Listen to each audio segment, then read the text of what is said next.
The conservative push to limit what American children can learn about institutional racism has made its way to the local level. A recent Axios article found that efforts to recall school board members are surging in some states. They're being driven by controversies over critical race theory and school closures because of the pandemic.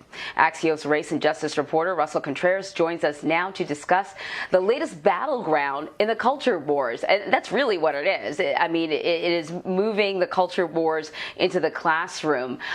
So your article talks about how school board members it's typically a nonpartisan role, but increasingly that is changing. And you identify an increasing number of recall efforts. And I should say that when it comes to critical race theory, I'll give it sort of a general definition, is the teaching that, racism is part of a systemic problem within the United States, as opposed to just the responsibility of the individual. And it is not part of the curriculum generally for most schools across the country. So what we're seeing is almost any introduction of racism, any sort of conversation within the classroom, suddenly there are concerns about whether or not critical race theory is being taught. So compared to the other previous years, what are you seeing in terms of recall efforts? That's right. So annually, we get about 23 recall efforts for school boards a year, targeting about 50 members. This year, even though we're not even halfway through the year, or we're halfway through the year, we're seeing about 51, targeting more than 100. So there's been a doubling of efforts to recall school board members across the country. In the state of California, they lead with almost all of the efforts to recall school boards, and that state makes it very easy to recall elected officials as opposed to others. Arizona is following close behind. So right now, they're taking this fight. The critics of critical race theory are taking the fight to local school boards in response to teachers bringing up race in the classroom. Now, we know very few teachers across the country teach critical race theory. This is a graduate school concept, but they are teaching lessons about systemic racism, something that would be very basic, like looking at the systems of how we have in our Constitution, where we refer to Indian Americans as savages, where in the Constitution, we refer to African Americans as 3/5 a person. Now, those are facts. Those are things that should be discussed in history. So it comes as a shock to some folks, the critics, that now we're talking about it because we haven't in the past. So this happened right after the death of George Floyd, where some teachers were getting innovative to bring up systemic racism in the classroom, and then you immediately saw backlash. So right now what you're seeing is a coordinated effort across the country to target school board members who are not pushing for bans on critical race theory. Now keep in mind, these bans are broadly constructed. Some of them call for the firing of teachers who even bring up the discussion of race or systemic racism in the classroom. So they're not just talking about critical race theory, they're talking about discussions and lessons about racism across the board. So, Russell, which states are we seeing the highest number of recall efforts? California, Arizona. We also have seen some recall efforts in Wisconsin and Idaho. Recently, we had an issue in Virginia where one school board got out of hand. There were some arrests. We're also seeing efforts in places like Texas that are passing bans. So it goes across the board. It's not just a recall. It's an effort to challenge school board members, well-funded efforts to go after the school board members in races that are typically nonpartisan, that don't get a lot of attention, that may require you maybe a few $100s to run. Now what we're seeing is candidates coming in well-funded in the thousands and $10,000s of dollars, trying to unseat parents who just want to run an office and do something good for their community. Now it's become an ideological battle where you are trying to remove the discussions about race. Now teachers, especially teachers unions, are responding very forcefully, saying we are not going to be bullied and intimidated in having a discussion about the civil rights movement or about systemic racism. It is not critical race theory, as they argue. In fact, critical race theory is not taught. It's not taught in mathematics. It's not taught in science. Now, you may use math to describe the civil rights movement if we're talking about income equality, but you don't do it the other way around. And teachers are now organizing and responding to this coordinated effort. And now it's an ideological battle that is in the school board races. So you just called it a coordinated effort, and you just talked about how some of these new candidates vying for school board seats are really well funded. In other words, it's not exactly organic. So in that case, who or what is behind the push? Well, there are some former Trump officials who have started PACs to organize parents to attack critical race theory. In fact, one former Trump official has a website where you can download proposals to end critical race theory in your state. And the proposals are very similar that we've seen in other states. It calls for the firing of teachers and calls for fines. It calls for various sanctions if you bring discussions about critical race theory in the classroom. But again, the way they define critical race theory is very broad. And in fact, it is, and some intellectuals and academics say it's falsely portraying what critical race theory is.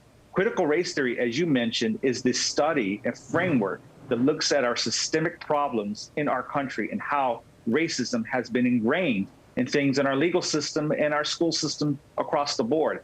It is not an effort to teach racism. It doesn't teach that one race is more superior than the others. In fact, one could argue without that discussion about critical race theory, that's what we have. We have a discussion about George Washington and not talking about that he owned enslaved people. And in fact, he chased people who escaped from human bondage. Most of our presidents, early presidents, either owned humans or were involved in the economy that kept humans in bondage. Now, these are the facts. Those are things that were not discussed in history. And what is happening now is that there's an effort to include that. And that's where the backlash is coming. Yeah, and as we've stated, critical race theory is a graduate level sociological topic that, as Anne-Marie said, effectively examines the history of racial discrimination in America that just didn't suddenly disappear with the Civil Rights Act of 1964, the Civil Rights Act of 1965, or with the election of a black president. And the notion that that some in conservative media are using it as a wedge issue to stoke the anger of parents at some of these school boards, to attacking teachers and attacking schools, when, as you say, Russell, they're just not even talking about critical race theory as it exists at the graduate level, but just to talk about the fact, for example, as you mentioned, that our first president, George Washington, owned slaves. That's a fact. And he can have also been the father of our country, but also simultaneously have owned slaves. That's just the fact as it exists. So in some states, there have been laws that have already passed limiting what can be taught. Explain that to me. What are some of those laws, and how are they targeted at understanding our country's troubled past? Well, these laws are an attempt to regulate what is taught in the classroom, especially around race. They ban the discussion of critical race theory, but they're broadly written. So it's unclear if one teacher can even bring the civil rights movement up or the issue of slavery. Now, they may bring up slavery, but you can't talk about who enslaved people. And so it brings up these difficult questions. If teachers are going to talk about slavery and human bondage, you can't talk about the people who enslaved them. So who enslaved them? Aliens? So you're going to have this really difficult discussion about race without its complexities, without its intricacies, and without even defining how it defines us today.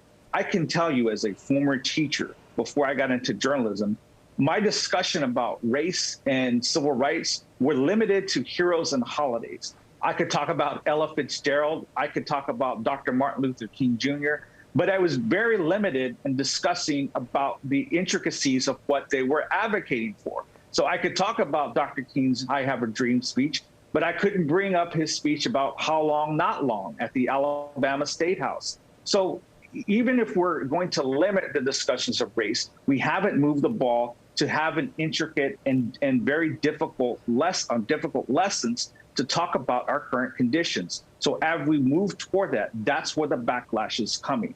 It's an attempt to limit that and sanction teachers who even bring it up. Russell, really quickly, before we let you go, I want to ask you a quick question, because your article just also sort of brings up a little bit the COVID restrictions. And often with these culture wars, we see that individuals try to take advantage of frustrations that may already be there and co-opt those frustrations for their own causes. And so I'm wondering whether or not you have a sense of what role the COVID restrictions played. The fact that parents understandably were kind of stressed out about having their kids at home and trying to juggle their own work from home situation. Also, parents were a little more aware of what was being said because the classrooms now, at their dining room table. Do you think that that has sort of contributed to what we're seeing now, or made it easy to sort of for those who capitalize on this sort of thing to take advantage of this issue? Absolutely. I think you bring up a great point. Some of these recall efforts are not just about critical race theory, but the reaction to COVID restrictions of closures of schools. Many of these parents who are going to these meetings also are expressing frustration that this school board closed schools, and then I had students at my desk not knowing what to do with them. Now, every school district, it wasn't unique. This wasn't limited to, say, Arizona or Virginia. This was across the board. But definitely the COVID restrictions played a role. They've been very critical of the closing of athletic event. I know in the state of New Mexico, that's what started a backlash in some school boards, although we haven't seen a lot of recalls, but because they had closed and limited the basketball season.